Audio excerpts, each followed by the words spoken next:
Hello, xin chào các bạn đã quay trở lại với kênh YouTube Review 5 phút. Ở cuối tập trước, ngay khi chiếc thanh đồng long liễn cổ kính từ đằng xa từ từ tiến lại gần, áp lực kinh hoàng từ gã khổng lồ mang lại đã khiến Hứa Thanh cảm thấy cơ thể mình như muốn nổ tung. Thế nhưng, trong cái rủi lại có cái may, hắn mơ hồ nhìn thấy những hàng cổ tự bí ẩn khắc trên vách trong chiếc xe rồng. Không chần chừ một giây nào, Hứa Thanh lập tức mở nắp bộ âm bình để phát ra âm thanh dẫn dụ. Quả nhiên, gã khổng lồ bỗng dừng bước, đứng ngẩn người ra như đang chăm chú lắng nghe một giai điệu xưa cũ.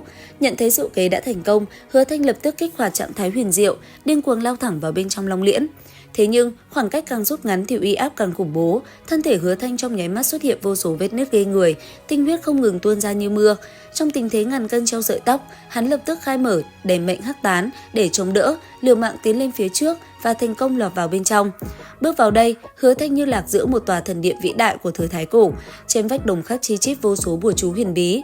Ngay khoảnh khắc hắn nhìn vào, một tiếng sấm sét nổ tung trong đầu. Hai mắt hắn lóe lên luồng kim quang chói lọi, hóa thành một con kim ô vĩ đại đang thu cánh rồi đột ngột phóng thẳng lên 9 tầng mây. Theo ghi chép của Thất Huyết Đồng, mặt trời ở thế giới này vốn là một thực thể tối cao vĩ đại, tương đương với các cổ hoàng chúa tể. Cảnh tượng tân thoại này khiến Hứa Thanh chấn động tâm can. Đúng lúc đó, bên cạnh chiếc đèn mệnh của hắn, một hạt giống kim ô đang điên cuồng ngưng tụ. Mỗi lần con kim ô vĩ đại kia vỗ cánh là một lần truyền thừa bùng nổ dữ dội. Khi nó vỗ cánh đến lần thứ hai, đất trời bỗng nhiên biến sắc, gió mây đảo lộn điên cuồng. Lúc này, bộ âm bình của Hứa Thanh cũng bắt đầu cạn kiệt năng lượng, gã khổng lồ sắp sửa tỉnh lại từ trạng thái xuất thần. Ngay khắc tiếp theo, kim ô bắt đầu vỗ cánh lần thứ ba. Bầu trời nứt ra một khe hở khổng lồ, lộ ra một thế giới hoàn toàn khác biệt. Con thần thú há miệng nuốt chửng vô số chủng tộc, luyện hóa bọn họ thành những giọt tinh huyết vòng ròng óng ánh, rồi nước gọn vào bụng.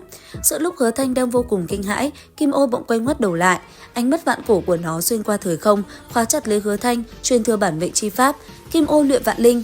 Đúng lúc này, bộ âm bình phát ra tiếng rắc rắc rồi vỡ vụn hoàn toàn. Gã khổng lồ bừng tỉnh, quay đầu nhìn thẳng vào Hứa Thanh, thân hình hắn lập tức mờ ảo, nhục thân muốn nứt toác ra. Nguy kịch cực độ, Hứa Thanh nhanh tay bóp nát phù truyền tống vô tự mới thoát thân trong gang tấc, còn gã khổng lồ ở lại thì quỳ sụp xuống chiếc xe rồng khóc lóc bi thương khi cảm nhận được hơi thở của người chủ nhân năm xưa.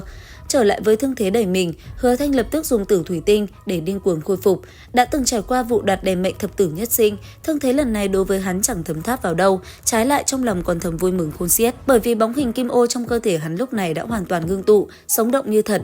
Phải biết rằng, các công pháp cấp hoàng cực kỳ bá đạo, thường yêu cầu huyết mạch đặc thù mới tu luyện được. Thế nhưng, kim ô luyện vạn linh lại là một trong số ít bí pháp tối cao mà vạn tộc đều có thể tu hành. Chủ trị rèn luyện nhục thân để đạt tới cảnh giới kim ô hoàng thể cực hạn.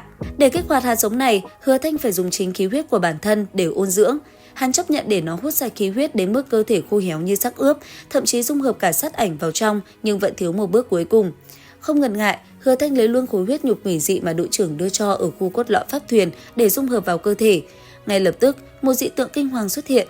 Trên mặt biển hình thành một con mắt kim ô khổng lồ mà pháp thuyền của hắn lại nằm ngay hồng tâm. Trên lưng hắn cũng xuất hiện đồ đằng kim ô rực rỡ dưới lớp áo. Để kích hoạt hoàn toàn đồ đằng, Hứa Thanh ra lệnh cho Kim Cương Tông lão tổ và cái bóng đi càn quét hải thú quy mô lớn để thôn phệ khí huyết. Suốt nửa tháng trời chinh phạt biển cả, hắn rốt cuộc cũng ngưng tụ ra một giọt tinh huyết màu vàng nhạt. Nhục thân hắn giờ đây cường hạn đến mức có thể tay không hạ gục một thương long nhị hỏa. Pháp hiếu cũng được khai mở liên tục lên tới con số 48 cái. Thế nhưng, ngay khi đang hăng say phang quái, trên đầu Hứa Thanh bỗng có 3 con cổ hạm gỗ đen khổng lồ bay qua, có hơn trăm tu sĩ Hải Thi tộc đang hộ tống một thiếu nữ cực kỳ kiêu kỳ.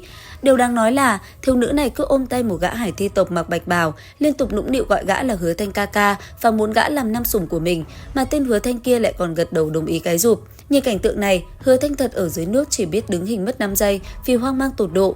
Vốn dĩ hắn chỉ cần hạ gục thêm đúng một tu sĩ trúc cơ nữa là có thể kích hoạt hoàn toàn hạt giống kim ô, thế mà hạm đội kia bỗng nhiên quay lại kiếm chuyện. Từ trên tàu, vị tam công chúa kia thò tay ném xuống một viên hắc châu rực lửa, trực tiếp đánh nổ tung chiếc pháp thuyền của Hứa Thanh. Tên Hải Thi tộc mặc bạch bào thấy thế vội vàng hối thúc nàng rời đi để tránh rắc rối. Nhận thấy trong 3 hạm đội kia chẳng có ai mạnh hơn mình, Hứa Thanh lập tức leo lên chiếc thuyền cứu sinh nhỏ bé, điên cuồng đuổi theo hạm đội khổng lồ để thu phục mạng trúc cơ cuối cùng. Trận chiến tiếp theo hứa hẹn sẽ vô cùng kịch tính. Đến đây thì hết tập 32 Quang Âm Chi Ngoại. Theo dõi tập tiếp theo trên kênh YouTube Review 5 phút để biết thêm chi tiết các bạn nhé. Xin chào và hẹn gặp lại.